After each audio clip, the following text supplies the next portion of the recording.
Hello and welcome to my channel. Try this as a series, bring it down a certain game or playstyle of a game. Today we're going to be talking Commander and bring it down Titania, voice of Gaea. If you enjoy this content, then please consider liking the video and subscribing to the channel. It really helps other viewers discover the content I produce and is a great way to show support. With that said, let's dive in. Titania is a 3/4 elemental with reach who costs 1 green. She has whenever one or more land cards are put into your graveyard from anywhere, you gain 2 life. At the beginning of your upkeep, if there are 4 more land cards in your graveyard and you both own and control Titania, Voice of Gaea, and a land named Argoth, Sanctum of Nature, exile them, then meld them into Titania, Gaea Incarnate. Argoth is a legendary land that only enters untapped if you control a legendary green creature. It can tap to add green, or tap and pay 2 green to make a bear and mill 3 cards. You can only activate it at sorcery speed. Gaea Incarnate is a star elemental avatar with vigilance, reach, trample, and haste.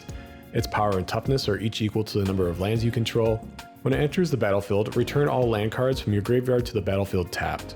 For 3 green, you can put 4 +1/+1 counters on target land you control, and it becomes a 0/0 elemental creature with haste that's still a land.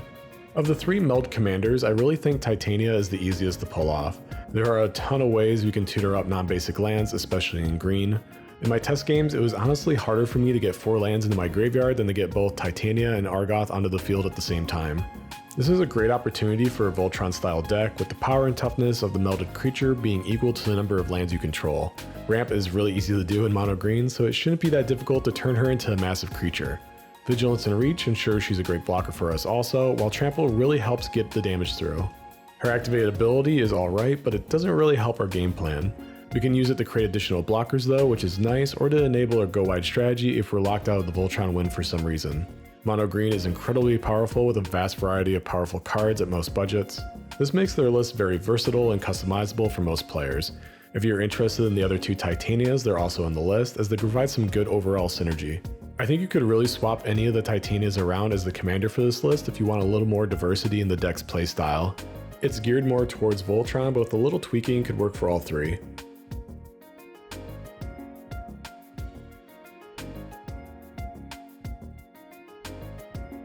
Our goal is to win through commander damage using Titania's melded form. In most cases, this shouldn't be too difficult to pull off as long as we protect her.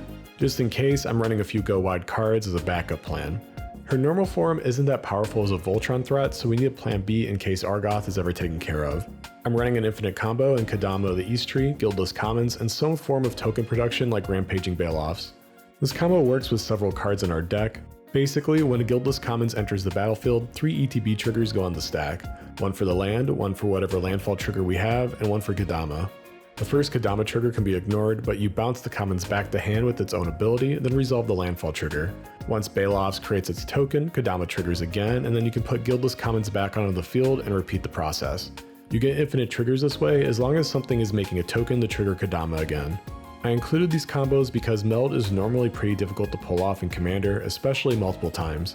Even with Titania being one of the easiest, the melded form could just get exiled and then we lost the land for good. Completely focusing on the Voltron win I think would be a mistake for any Meld deck, and the combo is a great backup plan.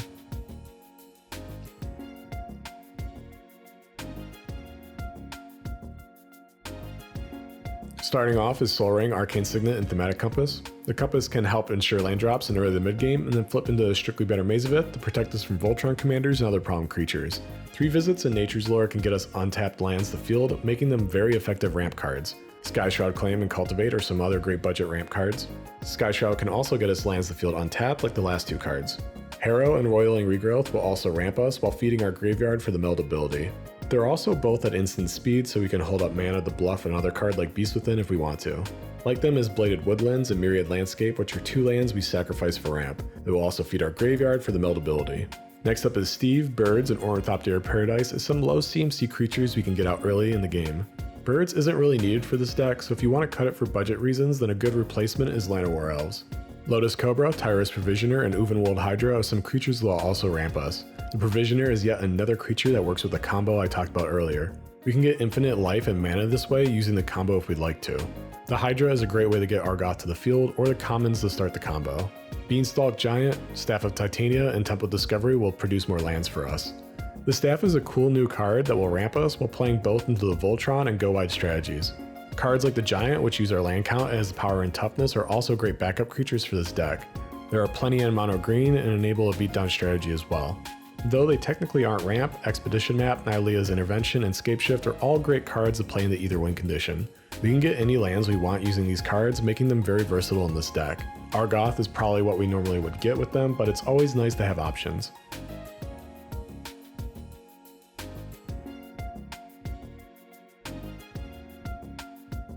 Guardian Project and Colossal Majesty are two enchantments that should provide plenty of draws throughout the game. With 29 creatures in this deck, including our commander, we shouldn't have any issues with Guardian Project. Colossal Majesty works with plenty of cards in this deck, including our melded commander, our commander normally with some Voltron equipment, or a few other creatures also. Aran Frostfang and Toski are some common creatures I include in green lists for card draw. Aran gives Titania Death Touch, which helps even more damage get through while she has Trample. Seer's Sundial and Mask of Memory are two artifacts that work very well with this list. We should have plenty of mana and landfall triggers to use with the Sundial. With our melded commander and several other creatures in the list having Trample, the match should also draw us plenty of cards. Cycle lands like Tranquil Thicket and Ash Barrens provide some great synergy in this list as well. They help feed our graveyard for Titania while also giving us some value.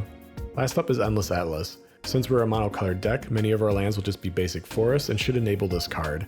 There's plenty of other draw cards that we could add to this list, but with such a heavy ramp package, I found I was deck thinning so much I was always drawing some value.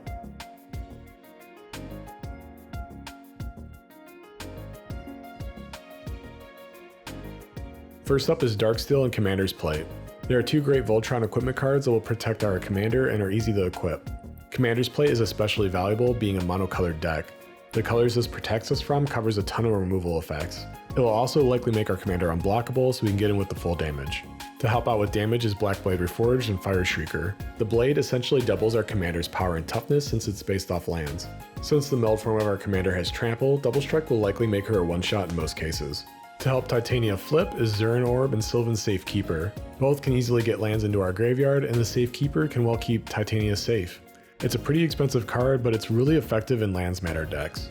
I'm adding two Planeswalkers in Wrenn and 7 and Nissa Who Shakes the World. Wrenn's +1 ability is admittedly kind of anti-synergy. It mills us and forces us to keep the lands, which is kind of the opposite of what we want to do. However, the other three effects really synergize with the deck pretty well.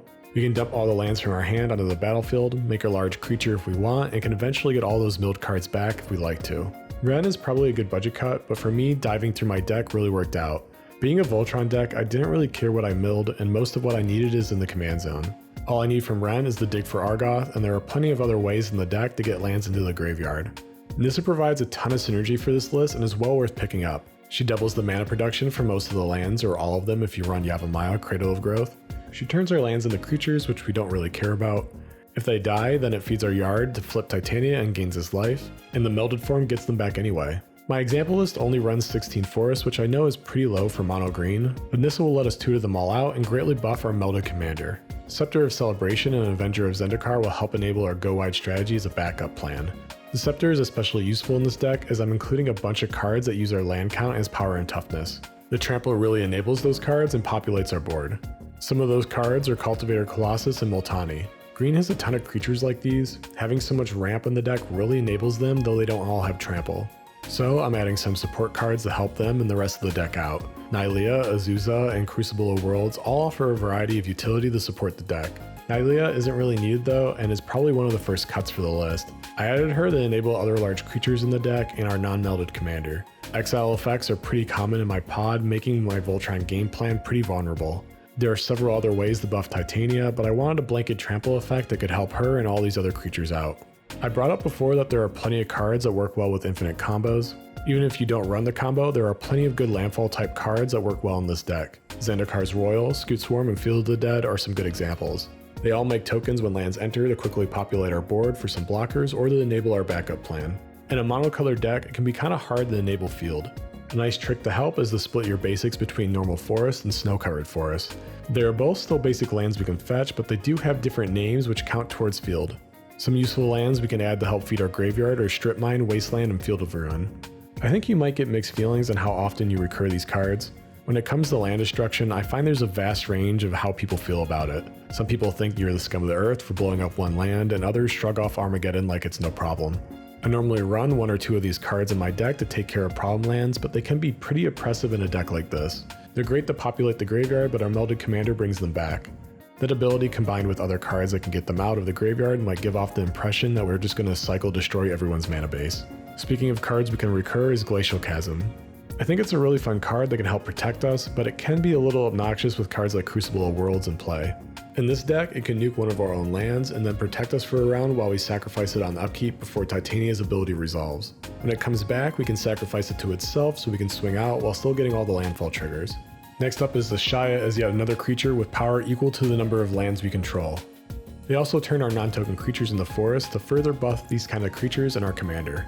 With 29 creatures in the list, including this card in our commander, that's plenty of creatures to add to our land count.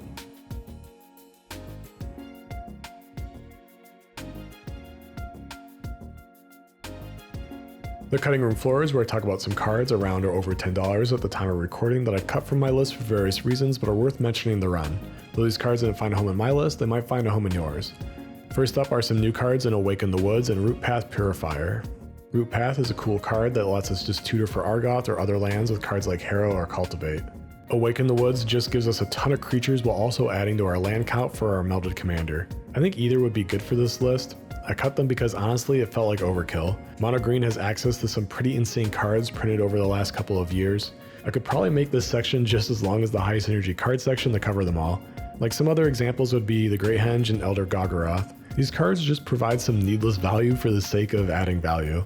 They don't really fit any of our game plans, but if you already have one, then there's really no reason to not add them. Last up is Greensleeves and Maro Sorcerer, who doubles down on both of our backup strategies by not only being a large creature who cares about our lands, but also works with our infinite combo to populate our board.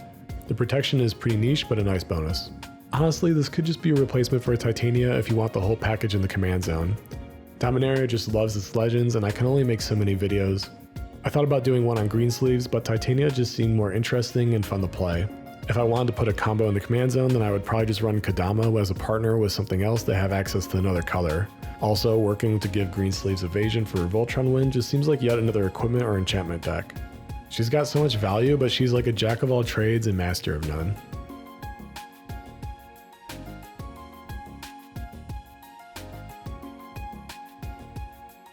First up is Ramunap Excavator and Perennial Behemoth. Both of these cards allow you to play lands from your graveyard. With so many ways to sacrifice our lands, it makes sense to add these cards so we can get them back. I'm already running one in Crucible of Worlds, but it never hurts to add some more, and these are more budget friendly. Next up is Basilisk Collar and Resurrection Orb as some lifelink equipment cards that provide additional value. Death Touch makes Trample more effective so we can get even more damage through with our commander. The Orb is a great card to bring back whatever dies. It's actually really effective to help protect some specific cards while also gaining us some life. If our melded commander has it equipped when it dies, then it brings back both pieces to the field. Karametra's Acolyte and Heart Expedition are some more ramp cards that are always nice to include.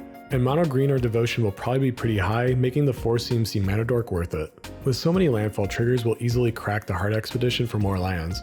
Wave of Vitriol and Bane of Progress are some awesome board wipes to sort of reset the board. I'm running quite a few non-basics in this list that Wave of Vitriol will hit. However, it still feeds our graveyard and we can recur them with Titania or other cards in this deck. Unnatural Growth is a great enchantment that will buff our commander and likely push it within one-shot range. It works well with all of our various win conditions as well. The Voltron win will be easier to pull off, our tokens will get buffed, and our other creatures that care about land count will also get buffed. I didn't cover every card in this deck or every suggestion I have for Titania, so if you'd like to see the rest, check out the link in the description below. If you enjoyed this video, please consider clicking the like button and subscribing to the channel. Comment below on cards you think synergize well with this commander, and if you have any suggestions for commanders to build in the future. Thank you so much for watching, good luck, and have fun.